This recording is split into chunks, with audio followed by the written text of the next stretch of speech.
மத்திய நிதியமைச்சர் நிர்மலா சீதாராமன் செய்தியாளர்களை சந்தித்து வருகிறார். அதன் நேரலை காட்சிகளை தற்போது பார்க்கலாம். Good afternoon, ma'am. Shishir here from Hindu Business Line. Ma'am, my question is that when there is an announcement for 7 lakh rupees under new tax regime, that will no tax to be paid, and then you are talking about rejigging the new tax regime, does this mean that this is the end of exemptions for various incentives, exemptions for investment and savings? Well, I've already addressed this, I think. We want to make the new tax regime, which is without exemptions, attractive enough for people to think that this will be the best option for them because it gives them better rates. It doesn't also make the compliance a burdensome exercise. If rates are so low, you're going to benefit net by paying lesser tax. Even those exemptions that you would have otherwise gained from would have resulted in probably net amount being the same. So we made this a lot more attractive. But if there are people who still think that being in the exemption regime, which is the old regime, benefits them, they're welcome to continue where they want. But yes, the ultimate interest is to make the simpler regime more attractive. And that is why we've come up with this.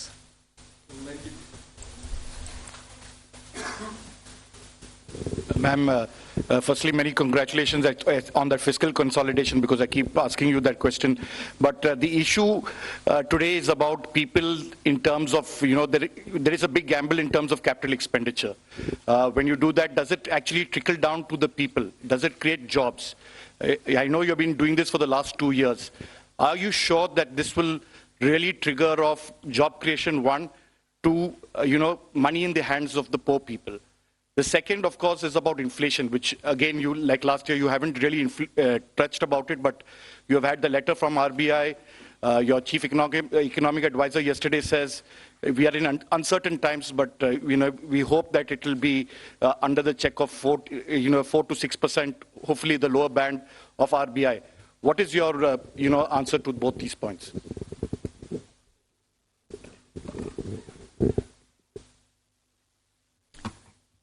First of all, on the inflation, I think, yeah, you're right in saying RBI wrote a letter and what. But in the meanwhile, you've seen inflation come down, both the CPI and WPI. Action is being taken by the government. We take inflation-related steps as and when things develop in the ground and in response to it. And that has borne result. So inflation is not something which we are looking the other way while it is changing up and down. We have kept attending to it, and as a result, you find the result.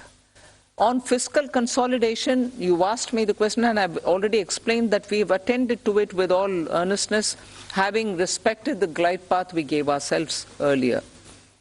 Jobs. Yeah. See, first of all, I find it a bit odd you may want to ask this question like this. Capital expenditure. I would have appreciated if you asked me, you said something in the BE, but you have not really exhausted what you put forth. You have not really used it in the ground. It is unfulfilled in the sense targets have not achieved. I would have been happy to answer if that were to be the case.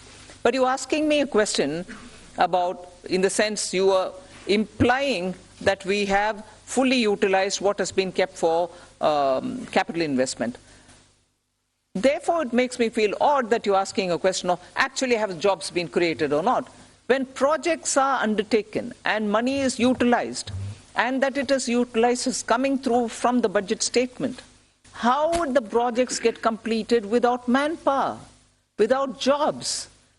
Not all projects can be completed, even 1%, without human intervention. So obviously jobs are happening in the ground.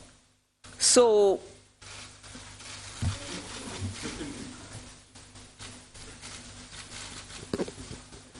Ma'am, I want to ask you, ma'am here.